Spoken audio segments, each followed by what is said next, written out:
Hill, Grow Rich with Peace of Mind. We're going to get right into it.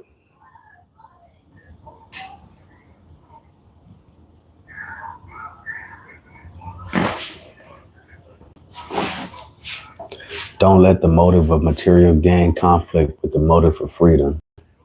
Freedom of the body is easy to see and understand, but freedom of the mind is a more subtle matter. Fear and anger put the mind behind bars. Guilt wraps the mind in chains. To add a bit of levity to a serious matter, once there was a man who was encouraged to know himself. Immediately he handcuffed himself to his bed, so he would not get up and rifle his own pockets during the night. All too often, the motive of material gain, excellent in itself, conflicts with the excellent motive of freedom of body and mind, because in gaining what is material, we give up freedom of mind. We load the mind with guilt and fear because we do not act honestly. In addition, one who makes money through this, taking dishonest advantage of his fellow man, has cheated himself of the genuine joy which comes with honest success. When you obey the rules of the game, you win. You have done something for your soul. When you cheat and win, you only call it winning, but have really lost and said, my bad. Drank some water, my tongue all wet. Alrighty. I believe I was fortunate in starting my career very early in life, so that I learned life's lessons quite early. Let me tell you, as an experience I had while I was holding my first job, I was just out of business college, and I was inexperienced in the ways of life and the character of men. My employer owned a number of banks. He had placed his son as a cashier of one of the banks in a distant town. One night, a hotel manager in that town telephoned me saying my employer's son was in serious difficulty. He had not been able to reach my employer immediately. I boarded the train and arrived in the town early the next morning. When I went to the bank, I found the door closed but unlocked.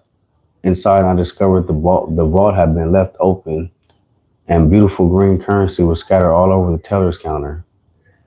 I closed the door and picked up the telephone. I managed to get my employer on the phone. I told him why I had gone to the town and what I had found on my arrival. In great distress, he said, "Go ahead and count the money, balance the books, draw a draft for me, whatever shortage there may be." I settled down to counting the money. To my great surprise, not a cent was missing. I sat there looking at those piles of greenbacks. My youth had been tragic, turbulent, and poor. My present state was one of bare solvency.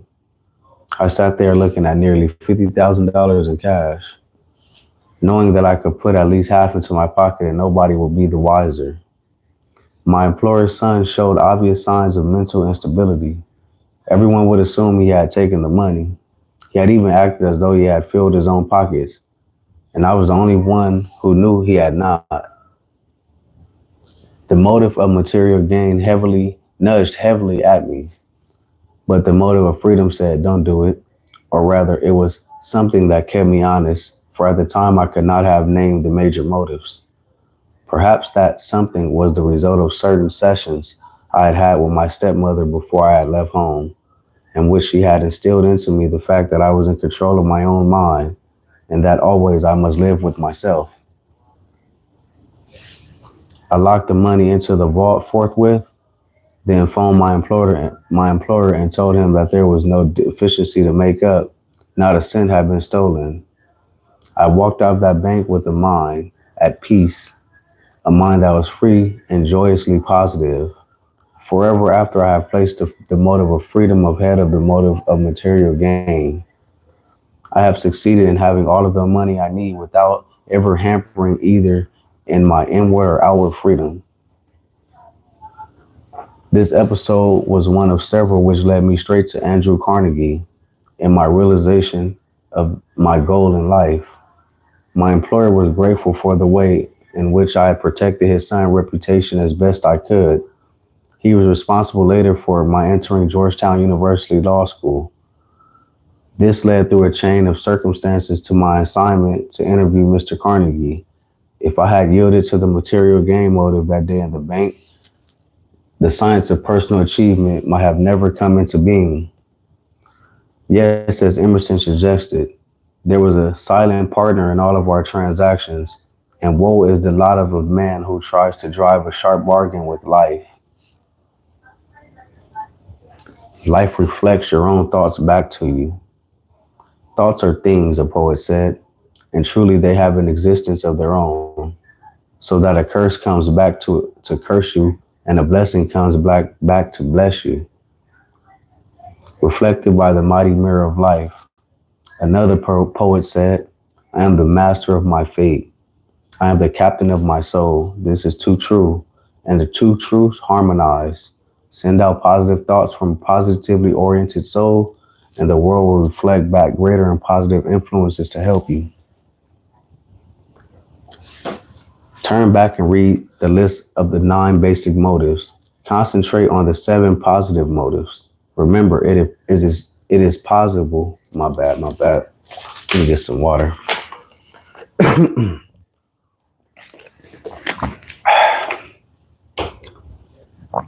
Remember, it is possible for these motives to come into conflict, as we have seen, but by and large, they drive one way, and with positive mental attitude, they take you to the way you want to go.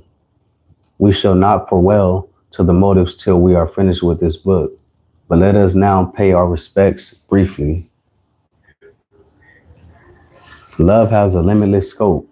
Handle it in a spirit of reverence, for it is tuned to the eternal.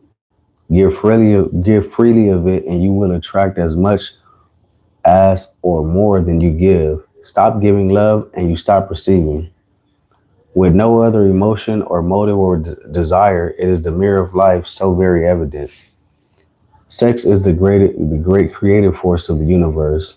On its highest plane, it merges with love, but love can exist without being sexual. The mighty power of sex can be transmuted into action for the achievement of profound purpose.